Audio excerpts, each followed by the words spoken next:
मैं बच्चों की तरह ही सोचता हूँ एक्चुअली। मैं बच्चों के हिसाब से सोचता हूँ और मैं खुद बच्चा बन जाता हूँ जब लिखता हूँ। तो एक सीन में कैसे फ़न डालना है, then I think like a kid कि बच्चे को क्या एन्जॉयमेंट आएगा इसमें। कि आज तक इंडिया में किसी ने भी पहले लाइव एक्शन छोटा भीम नहीं बनाया है। मैं बॉलीवुड आया था लेकिन तब तक आर्मी में सिलेक्शन हो गया तो मैं वापस चला गया। आर्मी में गया 5 साल के बाद वापस आके फिर मैंने यहाँ पे काम शुरू किया और मैंने चैनल के ज़्यादातर हिट सीरियल मेरे मेरे लिखे हुए हैं। मोटू पतलू है, शिवा, रुद्रा, गट्टू पट्टू, टिंग टोंग, दादू जी, इनमें कुछ मैंने प्रोड्यूस भी किए हुए हैं। जितने भी चैनल जो सास बहू के प्रोड्यूसर बनाते हैं, they should change the line of thought. Serial उनका 8 साल चला था, 8 साल तक हीरोइन रोती रही। उनको लोग पकड़ के पूछते थे कि अरे भाई कब हंसेगी हीरोइन। मेरा नाम नीरज विक्रम है और आप मुझे देख रहे हैं फर्स्ट इंडिया पर। हेलो, आप देख रहे हैं फर्स्ट इंडिया और मैं हूं आपके साथ रजनी दुबे। और आज हमारे साथ स्टूडियो में है काफ़ी खास मेहमान। जब आप टीवी पर कार्टून देखते हैं तो सोचते होंगे कि इतने प्यारे प्यारे कैरेक्टर्स को कौन लिखता है, कौन इन्हें प्रेजेंट करता है। तो उसी खास मेहमान से हम आज आपको मिलाने वाले हैं, नीरज विक्रम सर से। कैसे हैं सर आप? I am fine, thank you, बहुत अच्छा हूँ। सर, आपने एक से बढ़कर एक कार्टून लिखा है। आप प्रोड्यूसर हैं, डायरेक्टर हैं, एक्टर हैं। तो कैसे सोचते हैं आप इस जब कार्टून को प्रेजेंट करना रहता है तो? मोटू पतलू है आपका, छोटा भीम भी है। जी, मैं रियल लाइफ से कैरेक्टर उठाता हूँ। मैं I keep observing, real life में घूम रहे हैं, कहीं ना कहीं कोई इंटरेस्टिंग कैरेक्टर मिल जाता है। तो जब हम नया सीरियल को बना रहे होते हैं तो उस समय उन कैरेक्टरों को मैं नोट करके रखता हूँ अपनी डायरी में। डायरी तो अब आजकल चली गई, मैं फ़ोन पे रिकॉर्ड करके रखता हूँ। और जब लिखते हैं तो उनमें से उठा लेते हैं कैरेक्टर और फिर उनमें क्या ऐड कर सकते हैं हम लोग। जैसे मोटू पतलू में एक इंस्पेक्टर रखना था, तो इंस्पेक्टर को कैसे इंटरेस्टिंग बना सकते हैं जो बच्चों को अच्छा लगे। नॉर्मली इंस्पेक्टर बोलो तो सीरियस इमेज आती है, तो उसमें चिंगम नाम का कैरेक्टर ऐड किया। वो रजनीकांत के स्टाइल में बोलता है तो बच्चों को फनी लगेगा। फिर वो अपना डायलॉग बोलेगा, चिंगम को चिंगल से बचना, यम पॉसिबल, और फायर करेगा हवा में तो गोली की जगह नारियल गिरेंगे ऊपर से और वो खुद ही गिर जाएगी, तो बच्चों को उसमें हंसी आएगी। तो पहले कैरेक्टर चूज़ करते हैं, फिर उसको कैसे इंटरेस्टिंग और फनी बना सकते हैं जिसमें बच्चों को मज़ा आए, और फिर उसके बाद हम लोग उसको बनाते हैं। कहते हैं जिस तरह से किसी को हंसाना बहुत मुश्किल होता है, उसी तरह से बच्चों से कनेक्ट होना काफ़ी मुश्किल होता है। आप बच्चों के लिए कार्टून लिखते हैं तो कितना मुश्किल होता है और किस तरह से आप सोचते हैं कि बच्चा इसे पसंद करेगा, एक बच्चा इससे कनेक्ट हो पाएगा? मैं बच्चों की तरह ही सोचता हूँ एक्चुअली। मैं बच्चों के हिसाब से सोचता हूँ और मैं खुद बच्चा बन जाता हूँ जब लिखता हूँ। तो अगर मैंने एक सीन लिखा कि एक आदमी भागता हुआ जा रहा है, इंस्पेक्टर चेस कर रहा है और वो गिर जाता है, तो ये सीन हो गया। अब मुझे बच्चों की तरह सोचना है कि इंस्पेक्टर जब गिर जाता है, वो चोर जब गिर जाता है या इंस्पेक्टर गिर जाता है तो फन कैसे आएगा। तो दिखाया भागता जा रहा है, सामने केले के छिलका आ गया, उसमें पैर पड़ा, वो फिसल के चला जा रहा है। इंस्पेक्टर पीछे है, दूसरे केले के छिलके पे है, वो भी पैर पकड़ के फिसल के चला जा रहा है। दोनों पेड़ से टकराए, सिर के चारों चिड़िया उड़ रही है, फिर इंस्पेक्टर उसे पकड़ लिया। सो इस तरीके से उसको फिर इंटरेस्टिंग बना देते। तो एक सीन में कैसे फन डालना है, then I think like a kid कि बच्चे को क्या इन्जॉयमेंट आएगा इसमें। तो बच्चे को इन सब चीज़ों में इन्जॉयमेंट आता है, तो फिर वो चीज़ें मैं उसमें डाल देता हूँ। पहले सीन लिखता हूँ, फिर बच्चों को क्या अच्छा लगेगा, बच्चे किस बात में हंसेंगे, then I put that and then scene complete होता है। छोटे भीम को अभी तक सब लोग ने स्मॉल स्क्रीन पर देखा है, लेकिन जी, बिगर स्क्रीन पर देखना आपके लिए कितना एक्साइटमेंट वाला था और कैसा एक्सपीरियंस था और कैसा रिस्पॉन्स मिल रहा है आपको? रिस्पॉन्स बहुत अच्छा है। छोटा भीम तो एनिमेशन हुँ। कैरेक्टर था और टीवी में ही आता था। उसकी फ़िल्में थिएटर वाली कुछ रिलीज़ हुई हैं पहले, पर लाइव एक्शन पहली फ़िल्म है।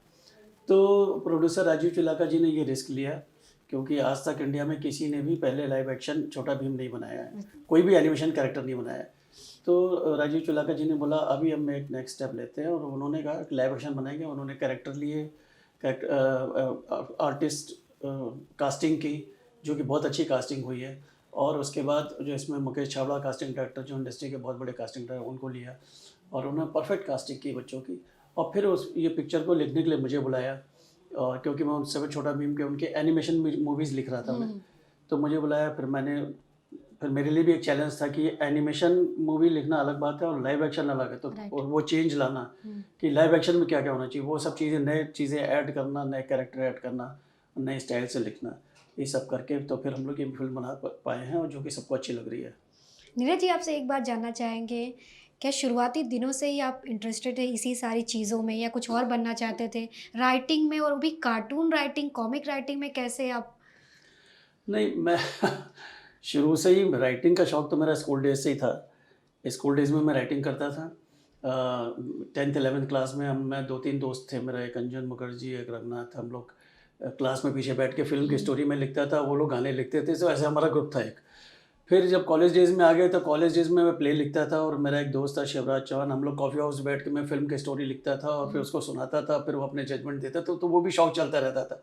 तो उसमें मेरे दोस्तों का भी हाथ बहुत है, ख़ास तौर से शिवराज चौहान का, तो कि लाइन में आने के लिए। एंड यहाँ ऐसा कुछ प्लान नहीं था, बस ये था कि बॉलीवुड में जाना है। लेकिन तब तक मेरा आर्मी में सिलेक्शन हो गया, मैंने एग्ज़ाम दिया हुआ था। आप आर्मी में भी थे? तो मैं आर्मी में चला गया, मैं 5 साल आर्मी में था, एज़ ए कैप्टन मैंने आर्मी छोड़ी, और फिर मैं 5 साल बाद फिर वापस आ गया। मैं बॉलीवुड आया था, लेकिन तब तक आर्मी में सिलेक्शन हो गया, तो मैं वापस चला गया। आर्मी में गया, 5 साल के बाद वापस आके फिर मैंने यहाँ पे काम शुरू किया, और काम की तलाश की, और फिर काम मिलना शुरू हुआ, कर रहे हैं काम। काफ़ी टाइम से आप राइटिंग कर रहे हैं, तो कितना चेंजेस आपको लगता है पहले और अब में, कॉमिक में हो या कार्टून राइटिंग में हो? चेंजेस तो काफ़ी है। पहले स्टोरी टेलिंग चेंज हो गई है, बच्चे अब लोग हाईटेक चीज़ें हो गई हैं, हाँ, तो हम लोग को हाईटेक चीज़ों को ध्यान रखना पड़ता है लिखते समय। तो पुराने चंदा मामा टाइप की स्टोरी अभी नहीं अब नहीं चलती है। चलती है। तो सारे करंट एटमॉस्फेयर को देख के डायलॉग भी वैसे ही होते हैं, और हाईटेक टेक्नोलॉजी को इस्तेमाल करते हुए हम लोग स्टोरी लिखते हैं। तो स्टोरी टेलिंग चेंज हो गई है, मेकिंग चेंज हो गई है। मेकिंग में डे बाई डे आपको क्वालिटी में इम्प्रूवमेंट देना पड़ता है, क्योंकि इंटरनेशनल कंटेंट से कंपटीशन है आपका। बच्चे इंटरनेशनल कंटेंट बहुत देख रहे हैं, तो आपको भी कंटेंट अच्छा रखना पड़ता है, तो वो भी है। तो पहले मैं लाइव एक्शन लिखता था, सोनपरी, शरारा, शाकाला का बूम, ये सब सीरियल लिखे। फिर मेरा एक फ्रेंड है जो कि सोनपरी में असिस्टेंट डायरेक्टर था, फिर उसने कॉस्मोस में आया डिजिटल स्टूडियो ज्वाइन किया, जो एनिमेशन बनाते हैं। केतन मेहता जो उसके वो है मालिक थे उस समय। तो उन्होंने सोनपरी मोटू पतलू लिखने की प्लान किया, तो फिर मुझे लिखने का बताया धीरज मेरी ने। उसके बाद से मैं एनिमेशन ही लिख रहा हूँ। फिर लाइव, फिर एक के बाद एक एनिमेशन सीरियल मेरे हिट होते गए। तो फिर मैं चैनल के ज़्यादातर हिट सीरियल मेरे लिखे हुए हैं। मोटू पतलू है, शिवा, रुद्रा, गट्टू पट्टू, टिंग टोंग, दादू जी, इनमें कुछ मैंने प्रोड्यूस भी किए हुए हैं। सर, आपसे जानना चाहेंगे कि आजकल डिजिटल का ज़माना है, बच्चे ज़्यादातर मोबाइल फ़ोन यूज़ कर रहे हैं। पहले होते थे टीवी पर देख लेते थे, हम लोग के टाइम हम लोग टीवी पर कार्टून देखते थे, मोटू पतलू का बहुत सारे ऐसे कार्टून्स आते थे।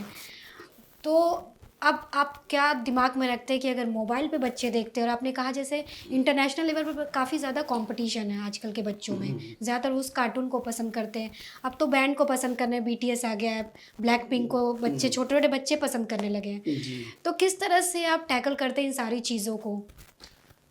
एक्चुअली वो चैलेंज है चैनल वालों का या प्रोड्यूसर का, जो लोग ये बनाते हैं। मैं तो इनमें राइटर हूँ, लेकिन हाँ, मैं भी 2-4 सीरियल प्रोड्यूस किए हुए हैं। चैलेंज ये है कि हर चैनल का एक ओटीटी प्लेटफॉर्म है, डिजिटल प्लेटफॉर्म है उनका, डिजिटल प्लेटफॉर्म, तो वो उसमें भी दिखाते हैं। तो बच्चे जो मोबाइल में देखना चाहें मोबाइल में भी देख सकते हैं, ऐसा है। बट ये एक चैलेंज है कि बच्चों को लोकल कंटेंट अपने मोबाइल में कितना देख सकते हैं, सारा देख पाते हैं कि नहीं पाते। पर अभी सब वो लोग डाल रहे हैं, अपने डिजिटल प्लेटफॉर्म पे डाल रहे हैं, सारे चैनल अपने सारे सीरियल डाल रहे हैं। सर, एज ए एक्टर आपने काफ़ी अच्छा परफॉर्म किया है, तो पाइपलाइन में कुछ है कि फिर से आप स्क्रीन पर कोई धमाल कमाल मचाने आएंगे? नहीं, एज एन एक्टर मैंने कोई बहुत अच्छा तो नहीं वो किया है, एक्टर तो धमाल अच्छा किया। ही होता है अपने आप में। एक्चुअली एक्टिंग तो बाय द वे हो गई।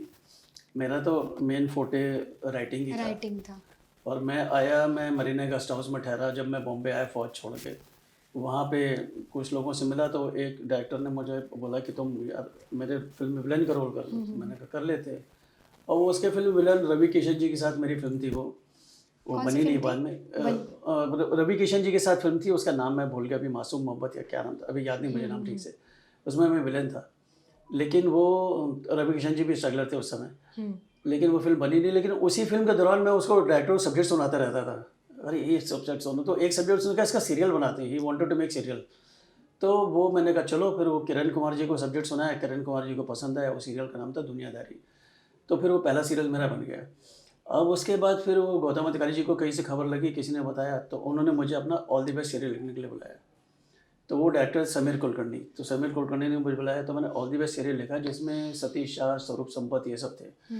तो वो सीरियल बहुत हिट हो गया। कॉमेडी सीरियल था, बीच में गाने आते थे और कॉमिक सीन होते थे, हिट हुआ। फिर अधिकारी ब्रदर्स के सारे सीरियल में लिखने लगा। अब वो जब मैं सीरियल उनके लिखता था, तो वो इंस्पेक्टर रोल मुझे दे देते, क्योंकि मैं आर्मी से आया था, यूनिफॉर्म में अच्छे से पहनता था, तो उन्होंने कहा इंस्पेक्टर रोल कर लो। एक बार शुरू किया तो फिर हर सीरियल में उनके मैं इंस्पेक्टर होता था। उसके बाद मुझे फिल्में भी बहुत सारी मिल गई इंस्पेक्टर के तौर पे मैंने की हुई हैं, जैसे बॉम्ब ब्लास्ट है, और भी दो, एक रुद्रा या कुछ ऐसा नाम था। तो कई फिल्में की मैंने जिनमें इंस्पेक्टर रोल किए। तो एक्टिंग रेगुलर ऐसे शुरू हो गई मेरी, अधिकारी ब्रदर्स, गौतम अधिकारी जी की वजह से शुरू हो गई। बाद में फिर क्या इंस्पेक्टर रोल बहुत हो गए थे मेरे, और राइटिंग काम बढ़ गया था मेरे पास, तो मैंने वो बंद कर दिया। इंस्पेक्टर रोल में आपको कोई ऐसा वो रिस्पेक्ट नहीं मिलती जो एक एक्टर को मिलती है। हाँ राइट। इंस्पेक्टर रोल में आपको बोलते हैं कि ये नीरज विक्रम है, इंस्पेक्टर रोल करते हैं, ये नहीं बोलेंगे ये नीरज विक्रम बहुत अच्छे एक्टर है। हाँ ऐसा देखा जाता है। राइटिंग में मुझे रिस्पेक्ट मिल रही थी, पैसा भी मिल रहा था।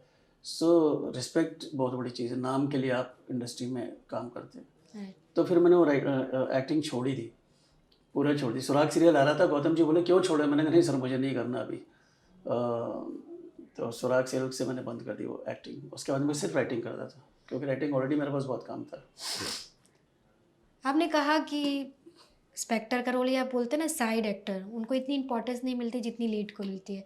तो ये है टीवी इंडस्ट्री हो या चाहे कहीं भी हो कि लीड जो एक्टर या एक्ट्रेसेस होती है, भले ही उनका रोल उतना दमदार ना हो, भले ही जो साइड एक्टर होते हैं चाहे वो ग्रे शेड में हो या किसी भी उसमें हो, उन्हें उतना प्रमोट नहीं किया जाता। तो ये टीवी इंडस्ट्री की सच्चाई है, आप मानते हैं? नहीं, साइड एक्टर्स को बड़ी इंपॉर्टेंस मिलती है, ऐसा नहीं है, बशर्ते कि खाली वो इंस्पेक्टर ना हो। अच्छा।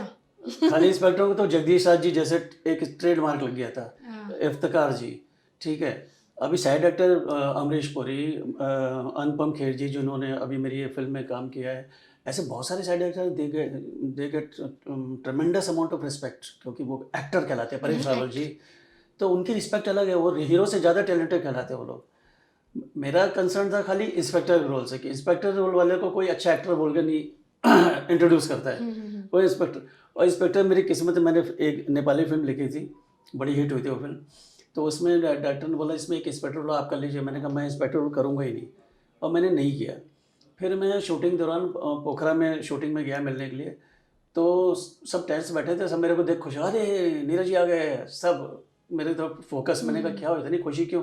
बोले जो लड़का इंस्पेक्टर रोल करा तो वो आ नहीं पाया, एक्सीडेंट हो उसका काठमांडू में, अब आप तो वो रोल आप पे तो वो किस डेस्टिनी जो होती ना, हाँ, वो लेके जाती है। वो उस समय मुझे पोखरा तक लेके गई कि वो रोल मुझे, मैंने उस फिल्म में इंस्पेक्टर रोल किया, वो नेगेटिव इंस्पेक्टर रोल था, वो विलेन था वैसे, इट वाज गुड रोल। तो ऐसा होता है। ऐसे राइटर आपसे जानना चाहेंगे, टीवी पे कई सारे टीवी सीरियल आते हैं, डेली सोप आते हैं, सास बहू का हुआ, थोड़े फ्लेवर अब चेंज भी हुए हैं। तो एज ए राइटर आप क्या मानते हैं किस तरह के शो अब आने चाहिए? जो डेली सोप हो उसमें कुछ चेंजेस करना चाहिए, उनकी कुछ स्टोरी लाइन अलग होनी चाहिए, क्योंकि एक ही चीज़ को देख देख के थोड़ा सा बस घुमा फिरा दिया जाता है, बट वही सास बहू वाली चीज़ें होती हैं। हाँ, अब वो बहुत हो गया, सास बहू एक्चुअली काफ़ी ज़्यादा हो गया है। अभी क्या अब OTT में कुछ नए टॉपिक्स वो लोग टेस्ट कर रहे हैं, जैसे पंचायत सीरियल है, हाँ। और भी कुछ सीरियल देखें जो कि अलग अलग टाइप के जॉनर को एक्सप्लोर कर रहे हैं वो लोग। तो इस टाइप के सीरियल को लाना चाहिए। कब तक वो सास बहू प्लानिंग प्लॉटिंग, एक फैमिली में एक दूसरे को गिरा रहे हैं। पब्लिक भी बोर हो गई। अभी मेरे घर में भी कोई नहीं देखता सास बहू, ऐसे मेरे कई फ्रेंड्स हैं जिनके यहाँ सास बहू देखना बंद ही कर दिया लोगों ने। तो वी शुड चेंज, जितने भी चैनल जो सास बहू के प्रोड्यूसर बनाते हैं, they should change the line of thought, story line different लानी चाहिए और उस हिसाब से बनाना चाहिए उनको। तो यही वजह है कि आजकल जो शोज आ रहे हैं लेकिन 2-3 महीने में ऑफ एयर हो जाए। हाँ, ऑफ एयर हो जाते हैं 2-3 महीने में, क्योंकि पब्लिक को मज़ा नहीं आता कि वही है। तो अलग अलग टॉपिक्स चुनने चाहिए। सास बहू के अलावा भी बहुत सब्जेक्ट पड़े हैं इस दुनिया में। You just need to think and start writing. हमने सुना है कि सिर्फ आप मतलब हिंदी में ही नहीं बल्कि इंग्लिश में, इंडोनेशियन के लिए भी लिखते हैं, और सुना है कि वो लोग काफ़ी इंस्पायर होते हैं यहाँ के टीवी शो पर, और उनकी डिमांड होती है कि जैसे इंडिया में टीवी शो बनते हैं वैसे ये होना चाहिए, वैसे रोना धोना ड्रामे होने चाहिए। हाँ, मैंने इंडोनेशिया में 9 साल तक राइटिंग की है। मैं इंडिया से ही करता था, लिख के भेजता था। डायरेक्टर इंडिया का ही था। तो वहाँ पे उनकी डिमांड ये रहती थी कि वो रेफरेंस देते थे कि वो वाला यहाँ के किसी भी सीरियल का रेफरेंस वैसा वाला सब्जेक्ट चाहिए। तो वहाँ मतलब फिर वो they wanted Indian type of content, जिसमें कि घर में एक सास है या जेठानी है, देवरानी है, जो हीरोइन के लिए कुछ ना कुछ प्लानिंग प्लॉटिंग चल रही है, हीरोइन रो रही और रो रही। उनका एक ब्रीफ रहता था कि हीरोइन रोती रहनी चाहिए, ठीक है, पूरी सीरीज़ में। मेरा जिस डायरेक्टर ने मुझे बुलाया था उनका एक 8 साल सीरियल चला था। डायरेक्टर ना वसंत पटेल, एक सीरियल उनका 8 साल चला था। 8 साल तक हीरोइन रोती रही। उनको लोग पकड़ के पूछते थे कि अरे भाई कब हंसेगी हीरोइन ठीक है। तो उनके भी यही है कि हीरोइन मतलब सास बहू का सीरियल इंडिया को ही कॉपी करते हैं वो लोग। तो वहाँ की ऑडियंस पसंद करती है यहाँ के डेली सोप के ड्रामे, कनेक्ट हो पाती है? बहुत बहुत कनेक्ट होते हैं वो, बहुत ज़्यादा डिफरेंस नहीं उनमें हमारे कल्चर में। अच्छा, हाँ, बहुत मिलता-जुलता है हमारा। मिलता जुलता है, हाँ। एक सोनी सब पे आता है तारक मेहता का उल्टा चश्मा, काफ़ी जी, सालों से हाँ, चला आ रहा है। यस। उसके बारे में आप क्या सोचते हैं? लेकिन देखा जा रहा है कि अब उससे ऑडियंस थोड़ी-सी ऊब गई है। अब देखिए सैचुरेशन पॉइंट तो आता ही है हर हुँ। चीज़ का, कि देख देख के फिर लोग थक जाते हैं, फिर हुँ, अब हुँ, नई हुँ। स्टोरी भी कहाँ से लाओगे? हाँ, हाँ, हाँ। अभी कितनी प्रॉब्लम होती है, मैं मोटू पतलू 12 साल से लिख रहा हूँ, हुँ। सारे एपिसोड मैंने लिखे, तो इट्स अ चैलेंज नई स्टोरी लाना। हुँ, हुँ, हुँ। धीरे धीरे लोग सैचुरेट हो जाते हैं कि वो पुरानी स्टोरी आ गई, वो तो तारक मेहता कब से चल रहा है, हुँ, हुँ। तो फिर लोगों का वो नॉवेल्टी नहीं मिलती, इसलिए थोड़ा थोड़ा ध्यान खत्म हो जाता है। बट इट्स उन लोगों की तारीफ करनी पड़ेगी कि वो लोग सारे एक्टर न थिन लाइन स्टोरी है तो भी वो लोग संभाल लेते हैं और एपिसोड को लिफ्ट कर देते हैं। बट ऑफ कोर्स इतने साल चलने के बाद कोई भी सीरियल का में इंटरेस्ट कम हो जाएगा लोगों का। They are looking for new thing. अभी ओटीटी में इतनी चीज़ें आ गई ना कि वो भी टीवी में देखना लोगों ने बंद देखना। कर दिया है। ये भी एक चैलेंज है। As a writer, actor, producer आपकी जर्नी के बारे में बात करें तो इंडस्ट्री में कैसी आपकी जर्नी रही? स्ट्रगल रहे, रोलर कोस्टर की तरह रहा या काफ़ी स्मूथ रहा? फॉर्चुनेटली मुझे बहुत ज़्यादा स्ट्रगल नहीं करनी पड़ी, हुँ। क्योंकि मैं पहले बॉम्बे आया, मुझे नहीं मालूम था क्या करना है। राइटिंग करनी मुझे मालूम था, एक्टिंग मिलेगी तो एक्टिंग भी करेंगे। तो लेकिन तब मैं आर्मी का एग्ज़ाम दे चुका था, यहाँ पे आ गया बॉम्बे में। यहाँ मैं गोल्डन टोबैको कंपनी में जॉब करने लगा, असिस्टेंट फील्ड ऑफिसर का। हुँ। और तब मुझे कहीं फिल्म इंडस्ट्री की तरह दिखती नहीं थी, मकान बिल्डिंग सभी यही दिखता था। तब तक मेरा कॉल आ गया कि आर्मी में सिलेक्शन हो गया। मेरे कज़िन वगैरह आर्मी में, मेरे फादर एयरफोर्स में थे, तो मैंने कहा चलो 5 साल के लिए आर्मी में जाके आता हूँ। आर्मी में एक टाइप का सिलेक्शन होता है कि 5 साल बाद आप छोड़ सकते हैं, अच्छा। उसे शॉर्ट सर्विस कमीशन बोलते हैं। हुँ, हुँ। तो मैं 5 साल के लिए, फिर मैंने कहा फिल्म इंडस्ट्री किधर भागी जा रही, इधर ही है। 5 साल आर्मी की लाइफ जी के आते हैं, चला गया।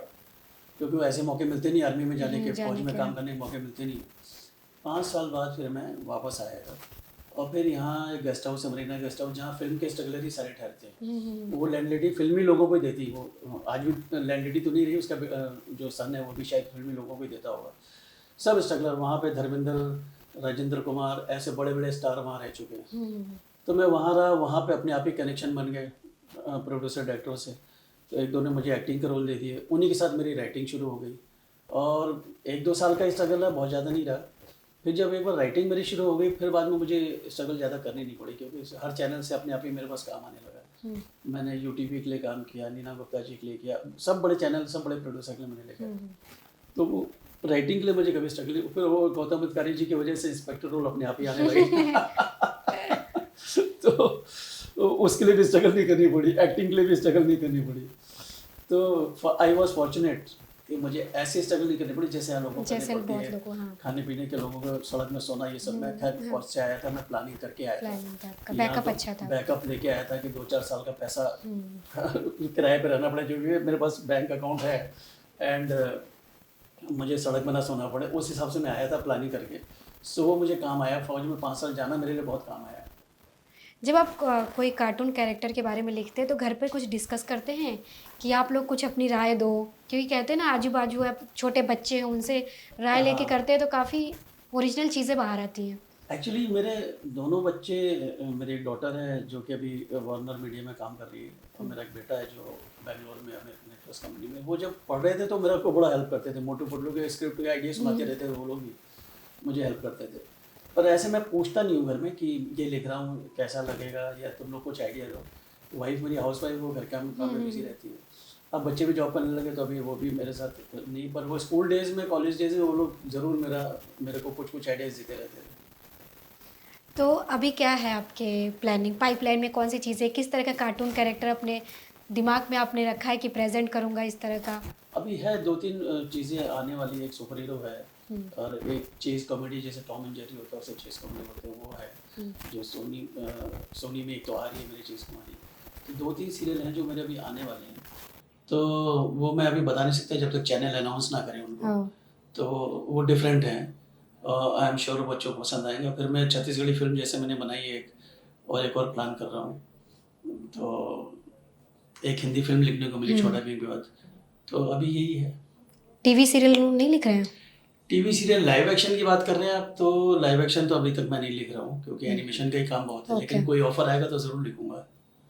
अगर आपको मिले मौका टीवी मैं शो लिखने के लिए, तो किस तरह की कहानी आप प्रेज़ेंट करेंगे? किस तरह की कहानी आप उतारेंगे अपने आई वॉन्ट, पन्नों पे? मुझे तो मेरा एंटरटेनमेंट मेरा वो है, हुँ, लोग हंसने चाहिए, देख के खुश हुँ। होने चाहिए। मैंने जितने पहले भी सीरियल लिखे हैं वो सब में एंटरटेनमेंट कॉमेडी होती थी, तो मेरा वही है कि I would like to write comedy shows. Comedy shows जैसे भी चलते, जैसे सब टीवी में आते हैं ना हुँ, कॉमेडी शो, हुँ, हुँ, हुँ। तो मुझे वैसे ही फन लविंग ओके। मुझे सास बहू वाला मेरा कप ऑफ टी नहीं है। जो मैंने लिखा बहुत है, लेकिन I would not like to write. कोई ऑफर करेगा तो ठीक है, काम आ रहा है, आप छोड़ते हाँ, नहीं, हाँ, राइट। लेकिन उसमें भी मैं फन पिरोने की कोशिश करता हूँ। वैसे सीरियल में मैंने उधर बहुत फन डाला हुआ है, बड़े कॉमेडी सीन डाले उनमें भी, तो वो मेरा बेसिक स्ट्रेंथ है, कोर स्ट्रेंथ है कॉमेडी। लास्टली अपने नन्हे-मुन्ने फैन्स को क्या मैसेज आप देना चाहेंगे? नन्हे मुन्ने फैंस को मोटू पतलू बोलता है, कोशिश करने वालों की कभी हार नहीं होती। तो वो हमेशा याद रखो आप लोग कि कोशिश करने वाले की हार नहीं होती। लाइफ में कुछ भी हो, कितना भी मुश्किल से मुश्किल काम आए, कोशिश करते रहोगे तो हमेशा सक्सेसफुल रहोगे। और लाइफ को एवरी मोमेंट एंजॉय करना चाहिए। जो अभी पल है वही रियल है, आगे जो है वो नहीं। तो हर मोमेंट एंजॉय करो, बड़ों की रिस्पेक्ट करो, and don't give up on anything, be positive. जैसे मोटू पतलू रहते हैं, बी पॉजिटिव, छोटा भीम है जैसे बी पॉजिटिव, उनकी तरह बी पॉजिटिव रहो, हर मुसीबत का सामना डट के करो, and be happy. Thank you so much Neeraj sir हमसे बात करने के लिए। थैंक यू सो मच, बहुत अच्छा लगा आपसे बात करके।